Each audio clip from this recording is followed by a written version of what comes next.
All right. Good afternoon, Ms. Gonzalez. Good afternoon. How are you today? Good. How are you? Good. I'm very well. Good. Very good. Good. I'm so glad you came back. I feel like we made some progress at our last session, Okay. and you revealed some things to me, which I was not aware of, and that's good because it gives me more insight into where you are and where we need to go, where we're trying to get you to. So that's really good. So let's take a quick 2 minutes and review what we talked about, and then we'll move on from there. So you said that your aunt was she is the baby of the family, and she revealed a lot of her. She talked and shared a lot with your mother, her older sister. And now that your mother is no longer here, she's somehow turned to you. For some reason, turned to you. Yes. Oh, and the other thing I want to mention too was you said, I asked you, why do you feel that your sister and other family members turn to you? And you said you believe they rely on you because you are the educated one. You, in their mind, you are the smart one, and you can figure this out for them. You can do it for them. So, I just want to say that too, you have the personality also to make people want to talk to you. You're open like that. So that's, I feel, from an outside perspective, that's part of it too. Okay. You're open, you're willing to listen, and so far have been willing to help. Because, it could also be the other way. You could not want to offer any help at all and not deal with it at all, and then, they'd have to find somebody else. So I think that's part of it too. You're just that kind of person. You like to give out help, and they have the big heart, and that's good. You also revealed that you did not want to. I asked, why are you involved? Why do you stay involved in your aunt's situation with the kids? And you said you love the kids so much, and you don't want to see anything bad or any harm come to them, which is certainly understandable. You also revealed that your aunt has some past drug use and drug history, and of course that would make you more concerned. You want to make sure that that the kids are taken care of. So that's understandable too, and that your aunt would send her kids to you, or have you talk to the daughter and have your grandmother talk to her son. Okay, so that's good. And you also mentioned that you had recommended your family for counseling in the past, which is what I was going to ask you. Did I ask you that? I did ask you that, and you said you had already done that. That was one of my recommendations. So that's good. So I guess the next step with that is, how can we move from asking, again, I'm recommending to them, to how can we get them to where they need to get there. And by that I mean, providing counseling information, counselors, a list of counselors to them, and, so that you can, at long last, focus on yourself, which is our ultimate goal. So from there, we're gonna move on today. I'm gonna ask you a few more questions. So the one question that I have is, you said you wanted to you are currently a singer, you sing gospel music, and that you want to expand into secular music. Is that right? Is that true? Kind of, sort of. Well, then you tell me. Let's start there. Tell me what you want. I thought about going into the secular realm, Mhm. but I just rather stick with my roots. Stick with gospel music, yeah. But you want to be more successful in right. gospel. Okay, all right, that's good. So, tell me, what steps have you thought about? What it would take to do that, to begin that process of expanding your career? I've thought about it. That's about all I've done. It's been a thought. Okay. It's been a thought. I did do an audition once, but it was. Of course, I didn't make it, but it was just one of those things. I think I got mad afterwards because I realized that the people that were listening to us audition were like disc jockeys. They sit in a small room with the radio playing, listening to singers who sing auto-tune and not live, all the time. So it was kind of like, for me, I was just like, okay, whatever, and because I had auditioned for the show Sunday Best, Oh, Sunday Best. Okay. Yeah, so it was just one of those things. But other than that, that's about all I've done. And then I did a CD, what have you. Oh, you did a CD? Yeah. Oh. And with the song that I wrote, and then a couple of hymns on it. Yeah. How did you do the CD? I'm just curious. Like, did you find someone to? I had somebody who played for me, and actually the whole CD was recorded in the church. Oh. And with this new technology now, of course, they have like GarageBand and all of that kind of stuff, and you just sing into the microphone and record, and it was a real studio type microphone. You record your voice and all of that kind of stuff, and then I downloaded it and sent it away to the people to put it on a CD with my picture and all of that kind of stuff. So yeah, that's really interesting. Yeah.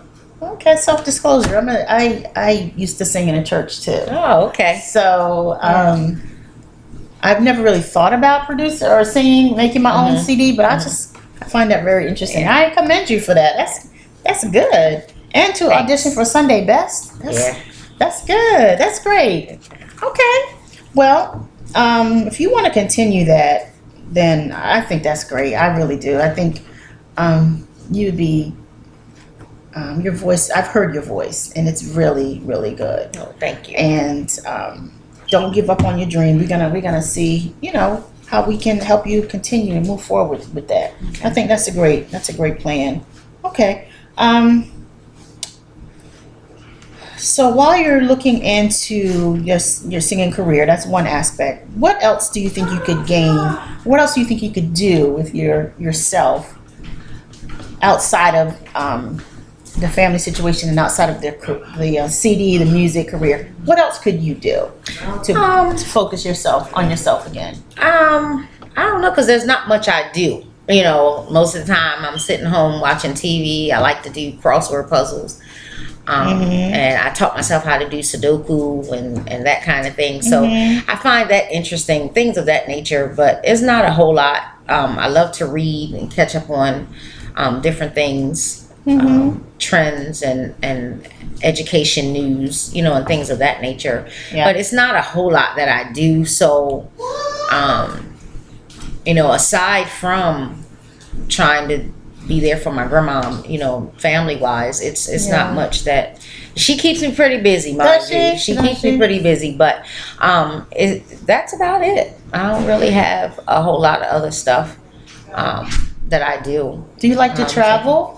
I do, but finances are, are a thing as far as traveling. So I limit where I go. I hear you. I limit where I go. And by the looks of me, you can tell I like to eat. So I like to try new things as far as like different foods and stuff like that. I have a knack for trying different foods and stuff like that. And I like to bake. Like to bake? Yeah, I like to bake. So every now and again, I'll sit home and I'll look on the internet for some recipes and, hey, I got this in the house. I can try this. So I'll do stuff like that. I didn't know that. Tonight, I'm gonna try this these chocolate dip cookies. Spoons to see how they come out. Because I'm doing that. I'm giving my grandmama a little surprise birthday party. So I'm gonna do that as like what goes in the favor bag and stuff like that. So that way, if people drink hot chocolate, they can make their hot chocolate and take the spoon and swirl it around, and that chocolate will melt off into that hot chocolate and just give it a richer taste. Give the hot chocolate a richer taste. So I'm gonna try that tonight and see how it turns out, and that kind of thing. So I like trying different things having to do with. New things in terms of baking food and all that type of thing. Yeah, like trying my hand. Okay. So I got some people that'll be my guinea pigs and Yeah. try the stuff that I make and stuff like that. So Do you? So, yeah. I don't know. Just this thought just occurred to me. Do you like to design, like interior design, no, or decorating? I can't do that. No. Oh, I can't do okay. that. Okay. I feel like I don't have a decorative eye, so I don't fool with that kind of stuff. All right. I don't fool with that kind of stuff, but I'll do, and that's why when I make my cakes, all my cakes are plain. If they don't call for like regular icing, or like a powdered sugar icing or something like that, I don't fool with it because I can't decorate. I feel like I don't have that capacity to decorate and do interior stuff. Okay. I like other people's work. I don't like mine. I when hear it you. comes to doing stuff like that. Okay. All right. So, yeah. I just thought you would. I don't know. It just popped into my mind. Okay. All right. So tell me, what do you think your life would look like? Just an overall, like, big picture. If you were to really just say, what does Sharon want to do? What makes Sharon happy? What are my goals? What goals can I set for myself? What, just a big picture. What would you like to do with your life that would define you as Sharon? What does that look like? I never really thought of that. I don't know that I could give you an answer about that now good. because my life has been, for the most part, spent around doing for others. Yes. My entire life. Right. Until it's just like, it's hard to even think what I like to do. I've always liked to shop, even as a little girl. But even as a little girl, money has always been an issue. So whenever I would say, like, to my mom, can we just go to the mall and walk around? My mom would always say no, because I don't have no money to go, and I don't want to be shopping in those stores with no money. So it was always one of those things. So I guess for me, money has not played as a big role as it has in my family for others. It doesn't matter to me if I have it or not. Okay. So things I like to do, I could shop. I could just window shop. I could walk into stores, and window shop. It doesn't really matter if to you me. purchase it. It doesn't matter if I purchase anything or not. I could walk all day long and just look and admire the things. It doesn't matter at all. It doesn't matter at all. Okay. But to answer you, it just, I never really thought of it because, like I said, because being in the church, all we ever were taught is more blessed to give than to receive. So that was the one thing that always stuck out with us. So helping was all I ever knew to do. And so to even think if I stopped helping everybody or, just did things for myself. Yeah. It's a whole. It's hard to thinking, think isn't about it? it. It is. It really is hard to think about it because I know for some I'd get the grunt. Oh, you're being selfish. You're, and things of that nature. And I had that happen like once. I thought about it, but it was just a quick thought. A quick thought. And it happened when I was in the hospital. Some things had happened. I'd gotten sick, and it was like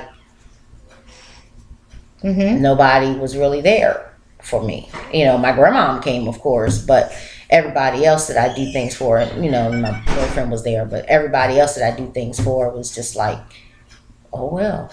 Wow. I'm always That's there for something. them, but then they're not there for me, and yet and still. Every time they call, I'm at their beck and call. Always. Yeah. So I kind of had to think about it, and I'm just like, I guess I never learned my lesson. I didn't learn my lesson then. So I guess I need to start learning that lesson. That's where I was going with this. That's where I was going. I get it. We are givers. We've been taught to, like you said, it's more blessed to give than to receive. And that's true. That's straight out of the Bible, so I get it.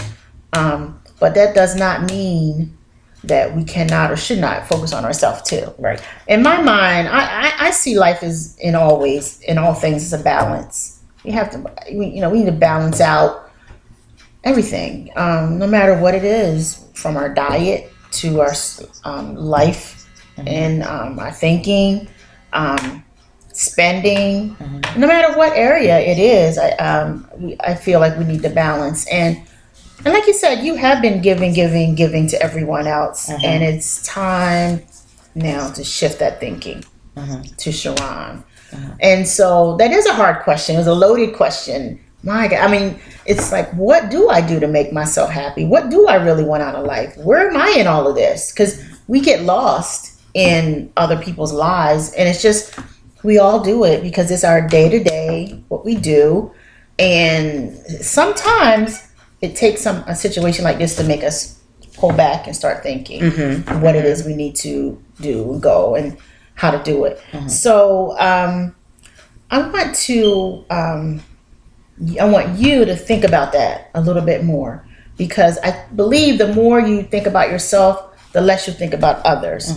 And there is a way for you to think about and focus on Sharon, and then still stay connected to those that you love in your family. And specifically, I'm talking about your cousins, your aunt's 2 children that you very much care about. And I think you would do them all a favor, to be honest. It will force them, not so much the kids, but the adults in the family, to grow up and take more responsibility for their lives. Because at this point, they're shifting that responsibility to you. They receive a phone call, well, I don't know how to handle this, or I don't want to deal with this right now, so let me just call Sharon and let her handle it for me. And at some point, the answer has to be no. You need to handle this. Now, of course, if it's your grandmother or related to someone that you really, really care about, of course you're going to get involved. But not every single situation, maybe it is, I could be wrong, is involving your grandmother or those that, at some point, the aunt, I'm saying, is going to have to take responsibility for some of these things. And again, there really, in my mind, really needs to be some family therapy. Some family therapy around the mother-daughter issue, the father that passed away, the church, because the church has a lot to do with this too. I think there's some underlying issues there that your aunt has with the church, because you did say that although she was raised in the church, just like you were, she's not involved in the church. So there's some reasons why she's not involved in her mind. And, and since your grandmother is so heavily involved and has been pretty much, her whole life, that is her life. And they need to work things out. And then there's another issue with the sister, your other aunt, who's no longer in the picture. And you did say, there's some family things that need to be dealt with. So there's not everything involves you. So is there a way for you to distinguish what's I really need to get involved with and what I can't, what I don't need to? So do you think you can begin to do that, to pull back in some things? But of course, if it's a health matter or a serious situation, of course. But some things you can kind of let go a little bit. Okay, that's good. That's good. So that's one thing I want you to think about. And then again, the big picture question is, what would my life look like from this point forward once I start focusing on me? How can I get Sharon to where Sharon is fully focused on her? And it's not selfish. It's not selfish to think about yourself. Yes, we have been taught that, but we need to be happy too. We need to live too. There's a time and place, and we talk about seasons of life. As you were growing up, this is what you grew up in, and to you that was the way things were. But now that we're older, as we grow older, we experience life and we see there's other ways of living, other ways of doing things, other ways to make things better for ourselves. So that's just what I want you to think about. Think about Sharon. What is that? What is my future? What does that look like? And again, I want to stress it. I think it will just, you doing, they need to be serviced, your family needs to be serviced by professionals, and then you can focus on you. And we want them to take the responsibility of as much as they can. Because, when it comes to your grandmother, she's older, and people are older, just kind of set in their ways. Right. But at least if we take the responsibility off ourselves and leave it with them, grandmother, auntie, whatever those things are, fill in the blank, and then you can say, okay, I did my part. I said what needed to be said. I did what needed to be done, and now it's about me. How do you feel about that? I feel good. You feel good? Yeah. Okay. Well, I'm going to leave it there for now. And then when we talk again, we'll see where you are with that and what picture. You can come back with a picture of what, plan. My life would Your look life, like. what your life would look like. Come back with a plan. We'll Okay. talk about your plan. All right, then. Okay? Okay. Thank you again, All right, Ms. thank Gonzalez. you. Thank you for coming. I really All right. appreciate it. Okay.